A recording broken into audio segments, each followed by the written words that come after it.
departure, get to 716, 1,405 On the 21st of July 1969, President Nixon phoned the crew of Apollo 11 on the moon. During that telephone conversation, he told the astronauts that, "Because of what you have done, the heavens have become a part of man's world." Nixon's bold statement feels counterintuitive because in daily life, even near-Earth space seems remote to us. In reality, it's not that far away, only a couple of 100 kilometers above our heads.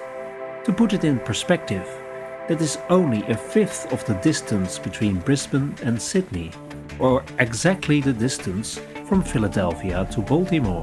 Still, for most humans, apart from the 550 or so lucky individuals who flew into space, it does not seem to touch our daily lives.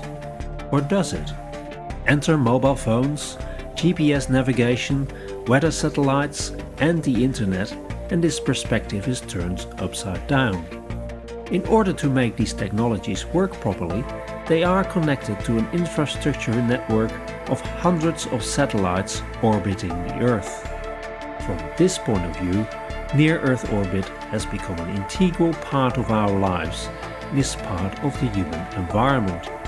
But this infrastructure is also fragile in the face of humanity's latest efforts of environmental pollution, the creation of space debris.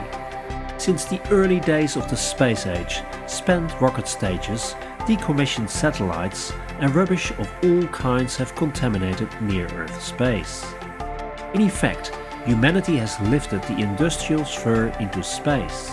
At present, more than 100 million pieces of human-made debris ranging in size from dead satellites to flecks of paint whiz around the Earth at incredibly fast speeds. This cloud of space junk poses a threat to our space infrastructure on which we now depend so much for navigation, communication, Earth surveillance and scientific and industrial data collection.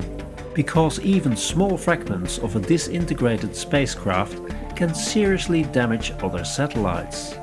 It is also a threat to manned spaceflight because a small fragment of 10 centimeters could cause severe damage, endangering the lives of space crews. For this reason, the track of the International Space Station is actively monitored for large pieces of debris. But even planetary bodies are not safe from human efforts to junk up space. It started with the crew of Apollo 11, the first moon landing, who left a bag of rubbish on the moon. A serious littering offense? Not according to space historian Lisa Ruth Rand, who believes that this kind of rubbish will be a boon for future space archaeologists. And what about all these objects circling Earth? Does it mean that humankind has now extended its ecological footprint beyond the biosphere? Space historian Lisa Ruth Rand discusses these and other environmental space history related issues on episode 67 of the Exploring Environmental History podcast. Listen or download the podcast from the Environmental History Resources website.